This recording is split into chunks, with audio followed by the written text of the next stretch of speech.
Hey everybody, it is Wednesday. It is time for my channel segment called Sip It or Skip It. My name's Peter Fastiano. This is Whiskey is a Journey. If you are new here, I have all of my whiskeys randomized on my phone. I'm going to spin the wheel. Whatever it selects, I'm going to pull it off the shelf, do a quick review, let you know if I'm going to keep sipping on it until the bottle's gone and I'm going to replace it, or once the bottle's gone, I'm going to skip it and move on to something else. So let's spin the wheel and see what we are reviewing.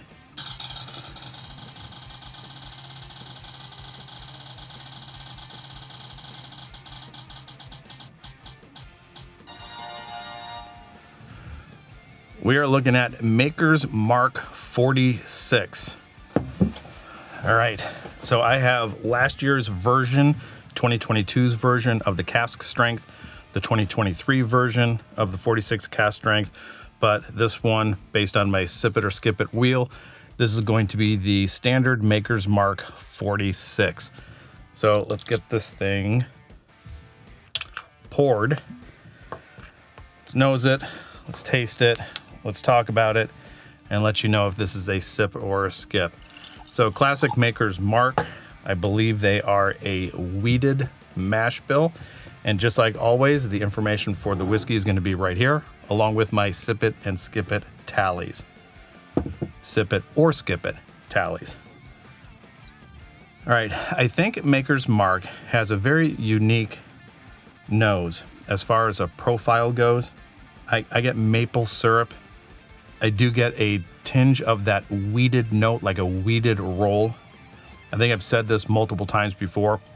I have a steakhouse in Phoenix, Arizona called Black Angus, and they serve a roll that has like oats over the top of it.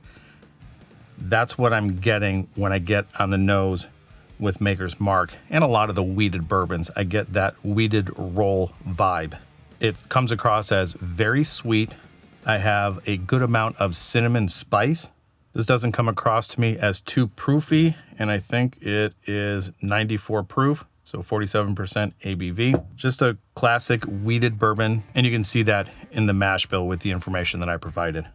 All right, before my glasses start sliding down my face and the sweat starts to roll, we're halfway through September, and it is still extremely hot. I think it was like 107 or 110 the other day. So yeah, good sweetness, good spice, a little bit of a cherry note. Air conditioner just kicked on, so I should be cooling off. So let's get this thing on the palate, see what I think. Very soft, very rounded, no sharp edges, pretty good amount of sweetness, a little bit of maple. That wheat note is still there. Get some dark cherry notes on the palate as well. Not a whole lot of barrel bitterness at all. That vanilla shows up a little bit further back on the palate, and the finish is short to medium. So on that second nosing that I just did there, I get a little bit more of a chocolate candy sweetness. The cherry note is there. That wheat note is still there. Good amount of spice. And maybe a little bit of an apple note, like a really dark red apple. Not an overly sweet red apple. Almost to the point of an apple almost going bad. So it's lost that robust, crisp red apple note. Yeah, overall, it's a very decent pour. All right, let's get that second sip down and then let you know if it's going to be a sip or a skip for me. Yeah, I don't think there's anything to dislike about this pour. It's a little bit low on the proof at this stage of the game with me in my journey. I'm starting to prefer a little bit higher proof pours. It is soft on the palate. It is nice and well rounded. I get the sweet maple, apple, wheated, cherry, chocolate vibes in here, and that's not bad. It's not bad at all. So is it going to be a sip or a skip? Unfortunately, even as I'm giving these things high praise, because of the proof, and there's other pours that I would prefer over this wheated expression, this is going to be a skip for me. Not because it's bad, but I would just prefer other wheated bourbons over this.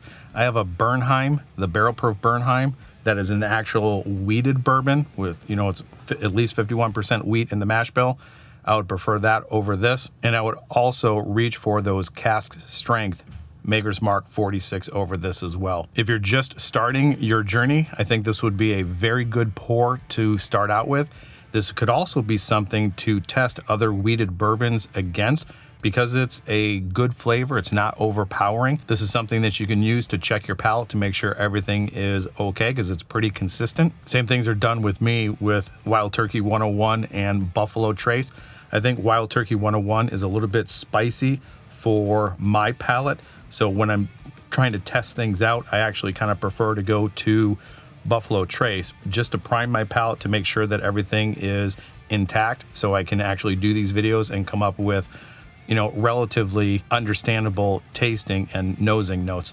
So if my nose is not working, if my palate's not working, Buffalo Trace seems a little bit off, and then I just won't shoot the videos. So I think this would be a good palate primer and a beginner wheated whiskey.